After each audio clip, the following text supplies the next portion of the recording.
사람의 말은 참 중요해요. 우리 속담에도 한마디 말로 청량빛을 감는다는 말이 있죠. 말이 왜 중요하냐면요. 이 말이 그 사람의 마음을 반영한다 부르죠. 그 사람의 속에 있는 가진 것이 결국 말로 나와요. 35절 말씀 우리 다시 한번 읽어볼까요? 선한 사람은 그 쌓은 선에서 선한 것을 내고 악한 사람은 그 쌓은 악에서 악한 것을 내느니라고 예수님이 말하죠. 오늘은 이 말에 대한 설교를 할 겁니다. 내 안에 지금 어떤 것들을 쌓고 있는지, 선한 것이 쌓여 있는지 악한 것이 쌓여 있는지, 그래서 내가 지금 무슨 말을 하고 있는지, 그 이 말의 결과가 어떻게 되는지 오늘 성경이 말해주고 있어요. 함께 보도록 하겠습니다. 우리 33절부터 한번 읽어보겠습니다. 나무도 좋고 열매도 좋다 하든지 나무도 좋지 않고 열매도 좋지 않다 하든지 하라. 그 열매로 나무를 아느니라. 무슨 말입니까? 나무가 좋으면요 열매가 좋습니다. 나무가 안 좋으면 열매가 안 좋습니다. 열매로 나무를 알듯이 그 사람의 말로 그 사람의 마음을 안다. 이 말씀이죠. 먼저 이 말씀을 지금 예수님이 누구한테 하고 계시는 걸까요? 바리새인에게 하시는 말씀이에요. 이 말씀도. 그러면 이 말씀을 한 이유는 뭡니까? 바리새인들이 지금 계속적으로 예수님을 대적했어. 예수님이 하나님의 아들이라는 확실한 명백한 증거를 제시를 했어요. 계속. 한쪽 손 마른 사람을 고쳤잖아요. 많은 병자들이 따라왔는데 다 고쳤어요. 근데 그 바알셉을 얘기했잖아요. 그 귀신의 힘을 빌려서 하는 거 아니야? 계속 딴지를 거는 거예요. 바리새인들이 안 믿고 대적하는 거예요. 그 죄를 뭐라 그랬어요? 지난주에 성령 해방죄야. 절대 천국 못 간다. 바리새인들에게 이런 말씀을 하는 거예요. 예수님께서 그 바리새인들에게 지금 뭐라고 책망하시는지 봅시다. 우리 34절 말씀. 독사의 자식들아, 너희는 악하니 어떻게 선한 말을 할 수 있느냐? 이는 마음에 가득한 것으로 입으로 말함이라. 유대인들은 이 독사의 자식이란 말이 가장 큰 욕이에요. 유대인들이 뱀을 싫어하잖아요. 하와와 아담이 뱀의 유혹에 빠져서 넘어갔기 때문에 뱀이 되게 싫은 거야, 유대인들은. 그래서 독사의 자식아 이러면 되게 싫어하는 거예요.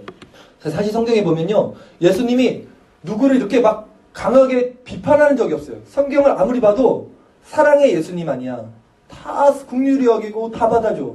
근데 유독 바리새인들에게만, 종교 지도자들에게만 성경이 독사의 자식들이라고 나와서 그렇지 다른 번역은 독사의 새끼들아 이런 욕이에요. 진짜 아주 과격한 욕인데, 이렇게 사랑의 예수님이 유독 바리새인들에게는 그렇게 대적을 하고 아주 강하게 질책을 해요. 그 이유가 뭐예요? 이유가 지난 시간에 얘기했잖아요. 예수님이 하나님의 아들임을 알면서도 대적하기로 작정한 자들이었어요. 그들은 그것을 성령 해방죄라 그랬죠. 그러니까 이것을 보면서 우리도 어떤 사람을 이렇게 상대로, 우리가 이제 많은 사람들을 상대하잖아요, 교회에서. 뭐 하나님이 사랑의 하나님이야. 뭐 어떤 사람들은 사랑해줘야 될 것 같은데, 또 어떤 사람들은 성경에 보면 막 질책해, 예수님이. 또 잘못한 사람들을 질책해야 될 것 같아요. 감을 못 잡은 경우가 있지 않아요? 어떤 경우 내가 사랑을 품어야 되고 어디까지가 사랑이고 어디까지는 질책인가. 오늘 요 말씀에 보면 우리가 힌트를 얻을 수 있죠. 봐봐요. 고의적으로 예수님을 부인하고 부정하고 교회를 핍박하는 자들에게는 맞서서 싸워야 돼요. 그들을 질책해야 돼요. 예수님이 그랬잖아요.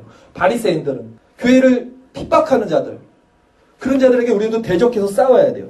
그러나 무지로 인해서 혹은 믿음이 적어서, 그래서 그릇 행하는 자들 있죠. 그런 자들은 그리스도의 사랑으로 인내하면서 감싸줘야 돼요. 그런 차원에서 교회는, 지금 우리가 모인 교회는 예수님을 믿기 위해서 모인 사람들의 모임이죠. 여기 지금 예수님을 대적하기 위해서 온 사람들이 없잖아요. 그렇기 때문에 그들이 예수님을 대적하는 사람이 아닌 이상 우리는 그들을 품고 사랑해줘야 돼요. 예수님도 자신에게 오는 사람들을 모두 품고 사랑해줬어요. 그 사람의 믿음과 처지가 어쨌든. 우리가 싸울 대상은 이 기독교 진리를 부정하고 공격하는 자들이지 같은 그리스도의 이름으로 모인 자들이 아니에요, 여러분. 예수님도 그분께 나온 사람들을 모두 받아줍니다. 이 기준을 정확히 잡고 여러분들이 누구와 싸워야 되는지, 누구를 사랑으로 품어줘야 되는지를 아셔야 되는 거죠. 그러면서 예수님이 이렇게 말씀하십니다. 35절 말씀. 선한 사람은 그 쌓은 선에서 선한 것을 내고 악한 사람은 쌓은 악에서 악한 것을 낸다. 그 마음이 선하면 거기서 아름다운 말들이 흘러나옵니다. 저절로. 예수님께서도 이러죠. 나는 포도나무요 너희는 가지라. 너희가 내게 붙어있으면 저절로 과실을 많이 맺나니. 이런 말씀을 하시죠. 반대로 마음에 악이 가득하면 어때요? 아무리 감추고 겉으로 내가 안 잊혀. 착한 척, 선한 척 해도 결국 그 쌓은 악에서 악한 것이 흘러나가게 된다는 말씀이에요. 자, 그것이 단지 우리 언어, 말이 아니더라도 그 사람의 몸짓, 그 사람의 눈빛, 그 사람의 행동, 거짐 하나하나를 보면 그 마음에 있는 것이 결국 그 사람에게 표출이 돼요, 여러분. 물론 어떤 사람들은 이런 사람들이 있어요. 아주 교묘한 사람들, 고차원적인 사람들은 그것까지도 스스로가 컨트롤해서 마음을 잘 감춰, 사람들 앞에서. 언행을 조심해, 삼가해. 그런 부류들이 있어요. 그래서 어떻게 보면 저 사람은 참 믿음 좋은 사람처럼 보여요. 그런 사람들의 의중은 잘 드러나지가 않아요. 그러나 그런 사람일수록 또 한 번 잘못하잖아요. 한 번 삐끗해서 그 속에 있는 내심이나 마음에 있는 것들, 행동이 표출되면 그 여파는, 그 영향력이 더 커요. 그러니까 아니 저 사람이 원래 저런 사람이었어? 이렇게 돼버리는 거야. 그런 사람들은. 그 한 번이 더 커. 결국 무슨 말이냐면 마음속에 있는 것은 표출이 될 수밖에 없다는 거예요. 설사 아주 고차원적으로 교묘하게 사람을 다 속인다고 하더라도 세상 사람들을 그렇게 속여도 하나님은 속일 수 없죠. 왜? 하나님은 우리 마음의 중심을 보셔. 사람은 외모를 보지만 하나님은 중심을 보신다고 그러죠. 그러기에 결국 우리는 감출 수 없는 우리 마음으로 하나님 앞에 심판을 받게 돼요. 심판대 앞에 섭니다. 그게 오늘 36절 말씀. 내가 너희에게 이르노니 사람이 무슨 무익한 말을 하든지 심판날에 이에 대하여 신문을 받으리니 네 말로 의롭다함을 받고 내 말로 정죄함을 받으리라. 그쵸? 예수님이 하시는 말씀이에요. 너의 말로 의롭다함을 받고 너가 행했던 말로 정죄함을 받으리라. 말이 얼마나 중요해요, 지금. 그래서 박윤선 박사님이라고 있어요. 제가 존경하는 분인데 그분이 좌우명이 그거였다니까. 인석하지 않은 자의 말을 하지 말자. 그러니까 같이 있지 않은 사람의 말을 하지 말자가 좌우명이야. 이 자리에 같이 있지 않으면 그 사람 말 하지 말자는 거야. 근데 이 좌우명이 또 누구의 좌우명이냐면 성 어거스틴, 아주 유명한 사람이거든요. 초대교부. 그 사람이 좌우명도 이거였어요. 그러니까 우리 믿음의 선조 대가들은 그만큼 말이 얼마나 이게 중요한지를 알고 있는 거예요. 말 조심해야 되는 것이 얼마나 중요한지. 왜? 예수님이 분명히 그러잖아요. 마지막 심판대 앞에서 네 말로 칭함을 받고 네 말로 심판을 받을 거라고 하는 거예요. 그러니까 우리가 누군가에게 악의를 품고 악한 말을 하거나 본의 아니게 상처를 준 말을 하거나 혹은 거짓말을 하거나 나쁜 행동이나 그냥 나쁜 마음을 품으면 그것까지도 심판날 모두 정죄받을 거리라는 거예요. 혹은 우리가 누군가를 세워주고 위로하고 격려하고 선의를 베푸는 것 등이 있다면 이것도 심판날에 의롭다함을 얻을 것이라는 거죠. 이렇게 우리 마음의 중심을 보신 하나님께서 우리 행악한 모든 것으로 마지막 날 심판을 하셔요. 전도서 12장 14절 말씀이 하나님은 모든 행위와 모든 은밀한 일을 선악간에 심판하시리라고 말씀을 하십니다. 그러니 여러분은 무슨 말을 하면서 이 세상에서 어떻게 살아가야 되겠습니까? 그런데 이 모든 말들은요, 사실 어디서 시작되는 거예요? 우리 마음에서 시작되죠. 그쵸? 그렇게 성경은 모든 지킬 만한 것보다 무릇 네 마음을 지켜라 그 말을 하죠. 좋은 나무는 좋은 열매를 맺어요. 좋은 나무가 좋은 마음이면 좋은 열매는 좋은 말이야. 똑같은 거야. 좋은 마음에서 좋은 말들이 나간다는 거예요. 그런데 이렇게 말하면 어떤 이들은 이 열매를 또 스스로 만들어냅니다. 결국은 나는 착하게 살아야지. 그렇게 부단히 노력해요. 그래서 그걸 내가 만들어내요. 그러니까 착한 행동을 만들어내고 착한 말을 합니다. 그것을 인본주의라고 해요. 세상 편에서는 그게 절대 나쁜 게 아니야. 이런 사람들이. 도덕적이고 윤리적인 게 뭐가 나빠. 착하게 살겠다는데. 근데 잘 들어보세요. 그러나 기독교가 말하는 이 열매라는 것은 그런 게 아니야, 여러분. 내가 주체가 돼서 내가 만들어내는 행위, 열매가 아니라는 거야. 이게 다 가짜라는 거야. 기독교 관점에서 보면. 왜냐하면 인간은 전적으로 부패했기 때문에 스스로 열매를 맺을 기능을 상실했어요. 그러기에 인간 노력 여하로 만들어낸 그런 모든 열매들은 언젠가 반드시 부작용이 생기겠죠. 그러면 평소에 성인 군자처럼 아주 착하게 살아요. 근데 그런 사람들 참고 참아. 그다음 한번 나중에 빵 터지면 그런 사람들 더 무서워. 그렇잖아요. 그 사람들은 참고 있는 거야. 인격이 좋아서. 근데 그런 사람들이 참다 계속 옆에서 건드려봐. 그 사람들 언젠간 터지거든요. 그거 더 무서워요. 그런데 그런 열매가 아니라니까. 기독교에서 말하는 열매는. 그건 인본주의에서 말하는 열매예요. 뭘 참아내고 인내하면서 스스로 내가 수양해서 만들어내는 것이 아니야. 그냥 내 마음의 주인자의를 하나님께 진짜 내어 드릴 때 성도의 삶은 그 열매는 자연스럽게 맺혀지는 거예요. 그러기에 우리는 먼저 나의 마음을 의지하지 말아야 돼요. 우리 마음이 심히 부패됐고 그러기에 시시때때로 내 마음이 변질돼. 내 마음이 이미 뒤틀려 버렸어. 마음이. 이것을 우리는 인정을 해야 돼. 내가 내 마음을 의지하면 안 된다고요. 내가 내 마음을 의지하지 못하면 도대체 누굴 믿고 이 세상을, 험한 세상을 누굴 믿고 살아가요? I can do it. 난 할 수 있어. 이게 세상의 가치관인데 그걸 다 부정하라는 거예요. 성경은. 예레미야 17장 9절이 그렇게 말해요. 만물보다 거짓되고 심히 부패한 것은 마음이라 누가 능히 이를 알리요마는 일자요. 만물보다 부패했어요. 거짓됐어요. 우리 마음이 그렇다니까요. 그런데 자꾸 사람들은 자기 마음에 속아 내가 스스로 뭔가를 열매를 만들어낼 수 있는 존재라고 착각을 해요. 왜? 그래야 내 존재 가치가 성립이 되잖아. 그래야 내가 살아있다는 존재로서가 증명이 되잖아. 그쵸? 내가 자기를 부인한다는 거는 내가 존재가 아니네? 나는 생명이 아니네가 되니까 결국은 나는 할 수 있어? 나는 이뤄낼 수 있어? 가야지? 나는 존재야. 내 주체가 생기는 거잖아요. 그렇기 때문에 사람들은 이걸 놓칠 못하는 거예요. 기독교는 이걸 놔야 되는 거야. 죽음으로 가야 되는 거야. 존재가 부정이 돼야 되는 거야. 하나님을 떠나서 스스로 이렇게 존재됨을 사칭하는 모든 인간의 일련된 행동 양식들이 다 죄라 그래요. 성경은. 이런 것들을. 죄가 자꾸 얘기하지만 하나님을 떠나서 내가 지금 내 마음의 주인 삼은 그 행동 자체가 죄라니까요. 하마르티아라 그랬죠. 죄의 원어는.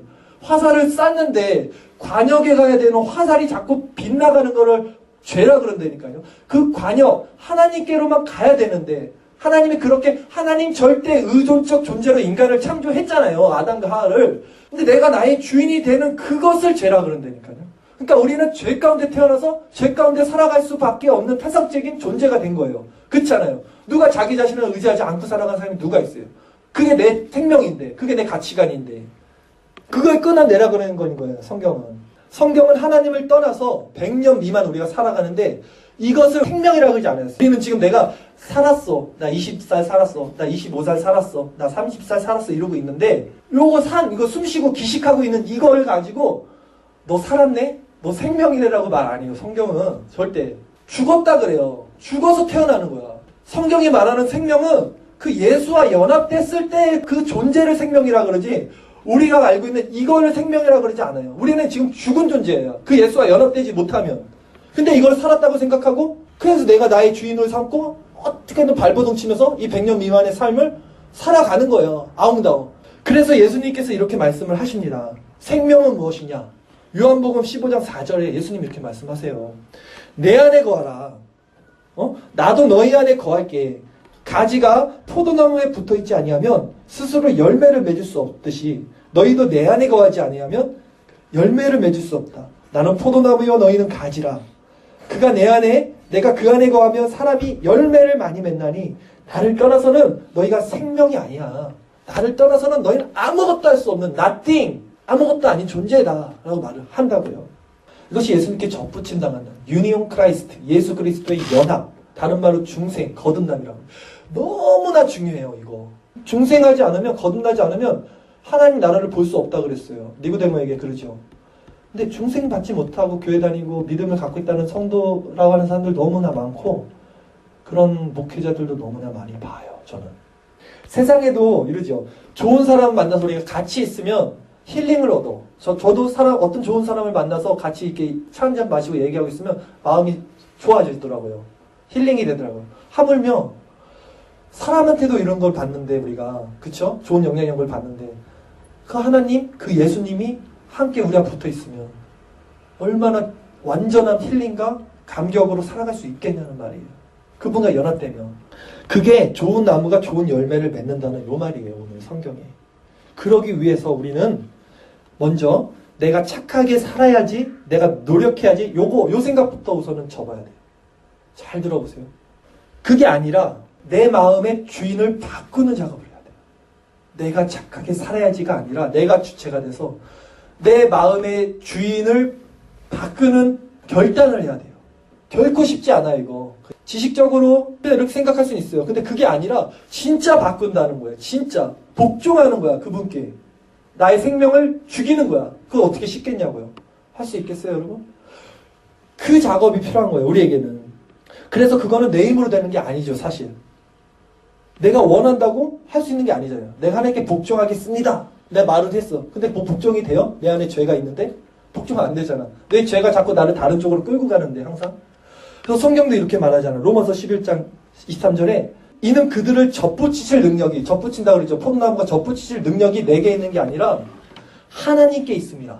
그러니까 우리가 하나님께 접붙여져야지 생명을 얻는데 그 능력도 우리에게 있는 게 아니야. 그 능력이 하나님께 있습니다.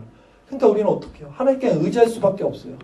나는 정말 하나님 nothing입니다. 내 힘으로는 하나님께 나갈 수도 없네요. 내 힘으로는 선한 일을 할 수도 없네요. 그러니 하나님 나를 불쌍히 여기소서. 이거밖에 안 돼요. 근데 많은 사람들이 이런 인식을 못 가져. 왜 나한테 죄인이라고 그러지? 왜 나한테 선한 게 없다 그러지? 왜 내가 하나님께 복종해야 되지? 이렇게 생각해요. 왜냐면 죄를 모르니까. 죄가 뭔지를 모르니까, 자기 상태가 어떤 상태인지를 모르니까, 지금 멸망받아서 지옥에 가야 될 이 상태를 모르니까 그냥 자기가 생명인지 알고 살아가는 거예요. 결론적으로 말씀드릴게요. 말에 대하여 말씀을 나눴죠. 좀 어렵지만 말이 중요한 이유는 결국 우리 말로써 마지막 날 심판 때에서 심판을 받아요. 하나님께. 그 말은 결국 우리 마음에서 시작되는 거죠. 그래서 마음이 중요한 거죠. 여러분, 지금 여러분 마음 어떤 상태에 있어요? 제가 예전에 여러분들에게 마음 정원 얘기한 적 있을 거예요. 우리 마음에 다 정원이 있는데 이 물된 동산같이 새소리가 나고 파릇파릇하게 새싹이 돋는 그런 마음이 있을 거고, 향기가 흘러나고, 어떤 사람 마음은 짝짝짝 갈라져 있어. 지금 겨울이야. 가시가 막 돋아 있어. 사람들이 오면 찔러. 황량해. 이런 마음일 수 있어요. 여러분 마음은 어떻습니까 지금? 다른 말로 할까요? 누가 여러분 마음의 주인입니까 지금? 이런 말로 대처할 수 있어요. 내가 나의 마음이 주인이 된다면 여러분 결코 물된 동산이 될 수 없죠. 마음이. 상처가 있죠. 인간은 상처를 받아요. 죄로 인해서. 결국 우리의 마음이 아름답게 될 수 없습니다. 누가 여러분의 삶의 주인입니까? 성경은 이 문제를 끊임없이 우리에게 던져요. 그렇죠? 누가 너의 주인이냐? 그러면서 성경은 이렇게 대답을 제시해요. 우리에게. 나는 포도나무요, 너희는 가지라. 나를 떠나서는 너희가 아무것도 아니다. nothing이다. 아무것도 할 수 없다. 이렇게 말을 해요. 우리가 분명히 알아야 할 것은 우리 마음이 죄로 말미암아요 완전히 썩고 부패되었다는 거예요. 전적 타락. 우리 배웠잖아요. 칼빈 5대 교육 첫 번째. 전적 타락, 인간. 그러기에 우리가 생명을 얻을 수 있는 길은 오직 그 나무 대신 예수님께 접붙임 당하는 거예요. 그 접붙임 당하는 것도 우리 힘으로 할 수 없었어요. 오늘 성경 보면. 하나님의 능력으로 되는 거예요. 결국 우리는 어떤 존재입니까? 하나님께 자복하고 회개하고 넙죽 엎드려야 돼요. 근데 그렇게 넙죽 엎드릴 수 있는 사람은 결국 하나님께 은혜를 받겠죠. 인간은 자기의 죄를 알지 못하기 때문에 그렇게 넙죽 엎드리지 않아요. 하나님께. 그러기 이 시간 여러분과 저는 하나님께 넙죽 엎드려야 돼요. 그것이 회복돼야 돼요. 넙죽 엎드리는 게 뭡니까? 마음을 정말로 그분께 내어 맡길 수 있는 거예요. 주체를. 항상 얘기하잖아요, 여러분들에게. 하나님, 신라면 먹을까요? 너구리 먹을까요? 이게 되게 우습게 보여도 삶의 어떤 그 작은 것 하나하나 하나님과 호흡하고 대화하고 이렇게 살아가는 것이 그분께 내 주인 자리를 맡기는 거잖아요. 여러분 정말 그렇게 행동합니까? 삶 가운데서? 어떤 일이 일어났을 때 그 일을 주체적으로 생각하고 판단하고 결정하는 것이 정말 여러분이 하나님이에요. 아니, 하나님께 한 번이라도 물어는 봅니까? 어떻게 해야 됩니까? 라고? 기도를 합니까? 그렇다면 여러분 마음의 주인이 누구냐는 게 분명히 한 번에 나오잖아요. 여러분들이 마음의 주인을 삼고 살아갔을 때 여러분 마음이 지금 그럼 어떠냐는 거예요. 정말 물된 동산 같아요? 그렇게 살면서도? 그럴 수 없습니다. 이 시간 우리가 기도하며 나갈 때 먼저 이 시간 하나님을 다시 한번 의지했으면 좋겠어요. 먼저 내가 나의 죄인임을 고백합시다. 그분께 마음의 주인 자리를 내어드리기를 결단합시다. 그분의 크신 사랑과 은혜로 우리를 다시 긍휼히 여겨달라고 기도합시다.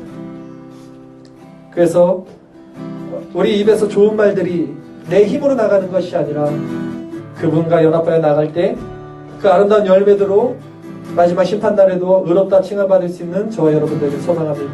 이 시간 이를 위해서 주 우리를 불쌍히 여기소서. 나의 주인 되신 주님을 바라봅니다. 내게로 오셔서 나를 이끌어 주시옵소서. 성령께서 나의 주인을 삼아 주시고 나를 인도해 주시옵소서. 나를 긍휼히 여겨 주시옵소서.